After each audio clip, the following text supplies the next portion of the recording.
What up, YouTube? How's it going? Sean here, and I'm gonna bring you guys a nice video. It's been a very long time since I've even decided or thought about working on videos or making YouTube videos. So today I got something a little special for you guys. I'm working on my 2003 Firecat F7 fuel injection.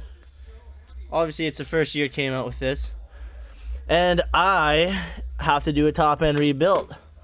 And it's not just a regular top end, because I had to go and get myself some brand new cylinders. Like, these babies haven't seen the light of day yet. I'm just gonna put in the studs. Make sure you use Loctite. I'll show you guys all about what I'm doing, and I'm just gonna run you through a little process of how I'm doing it, and maybe somebody will learn something, maybe someone won't, maybe they'll tell me, maybe I'll learn something, you know. I'm always up for advice. So I guess let's get this video started. Okay, so what I'm doing right now is I had just taken off my outside rings that hold the fucking, oh, I should have thought about this a little bit more before I did this. I took the wrist pins out. Now what I'm doing is taking that center shaft out of the piston, and dude, this sled has 6,000 miles and it's never once been rebuilt. Okay, so you might need a little bit of force, you might not. So what I did was I just grabbed a big screwdriver. You got to be very careful, you don't want to break anything, right? Because this is you're working with valuable stuff, right? You got to reuse this stuff. So what I did is I got myself a big screwdriver that fit all the way through. I don't know if you guys can see that, but I had got it through. I pushed the screwdriver all the way through it. Now we're almost out. Now I'm just going to continue on. I'm going to take that out. I'm going to get the other one out, and then I'm going to show you guys how bad my pistons really are. Alright, oh, that was a bitch. It was a lot harder the second time. Both my roller bearings are 100% though, so that's good. And let's crack open, sorry, I just got one hand here. Let's crack open a new piston here. And let's do a little comparison.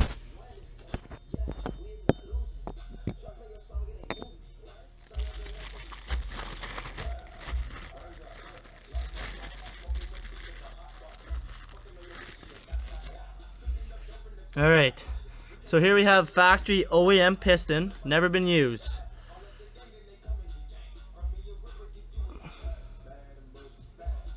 Boy, oh boy, did I ever.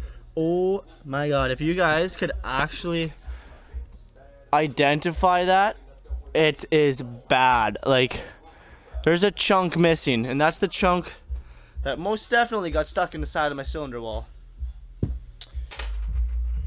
First off, you want to make sure these things are 100% clean. Let's go do that. As I take off my gloves.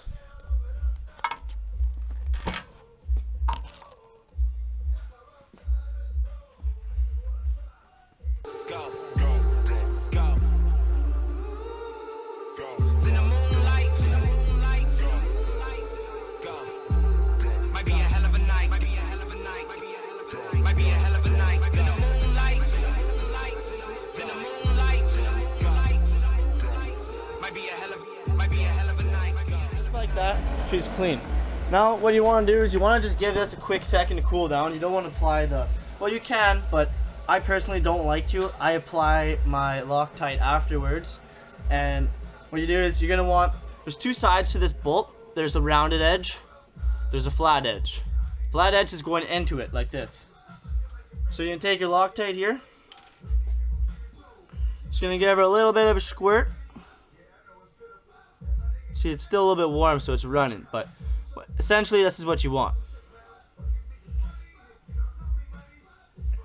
And by buffing it down, you're really just taking out all the dirt and impurities that really just don't need to be there.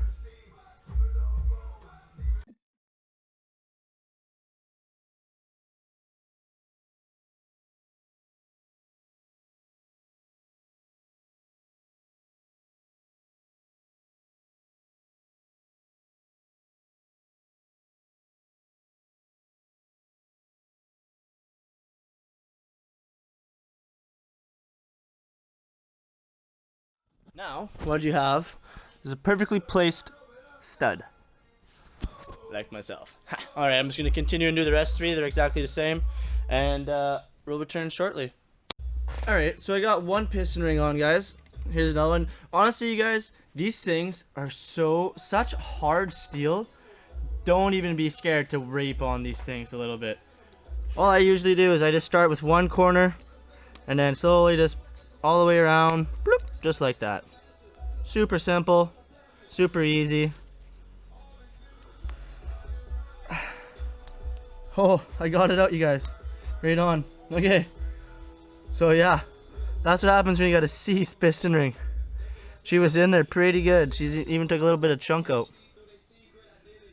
Awesome. I like this. I like learning new things every day. Alright, okay, so the next thing I'm probably going to be doing is, I guess, getting the pistons in. Oh man, this is actually going to be kind of difficult. I'll figure it out.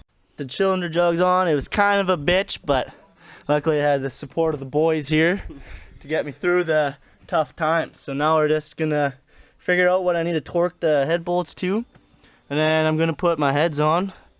And we are going to finish off the sled and see if she runs. Got the cylinders in. We got the heads on.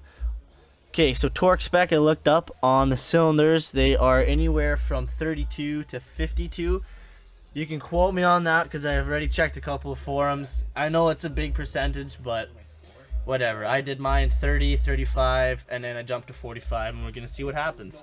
The top ones are anywhere from 23 to 28 is what I read.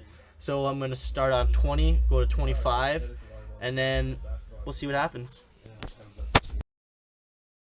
Okay, we got the heads on, everything's torqued up.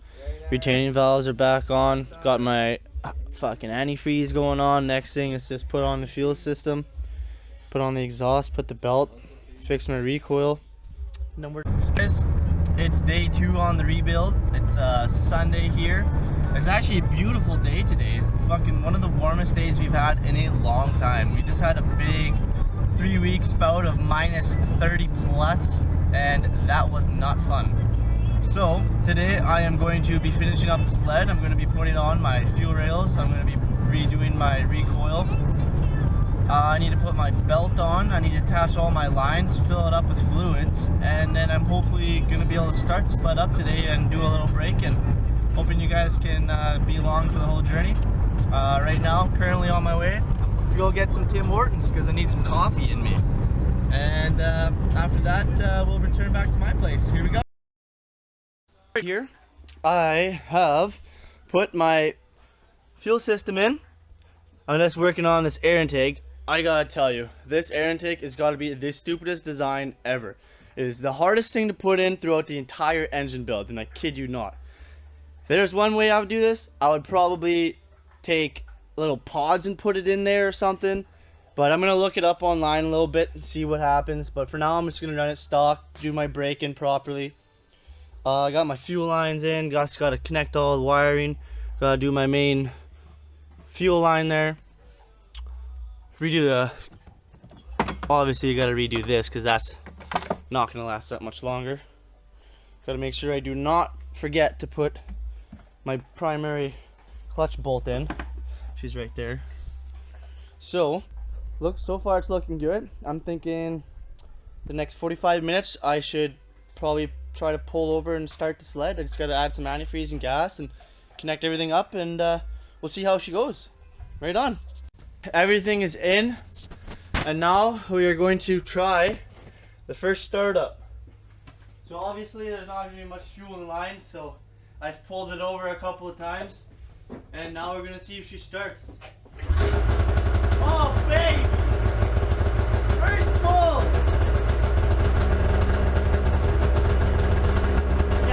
There's nothing wrong with that. I'm pumped. Oh baby.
thank you guys for watching this video.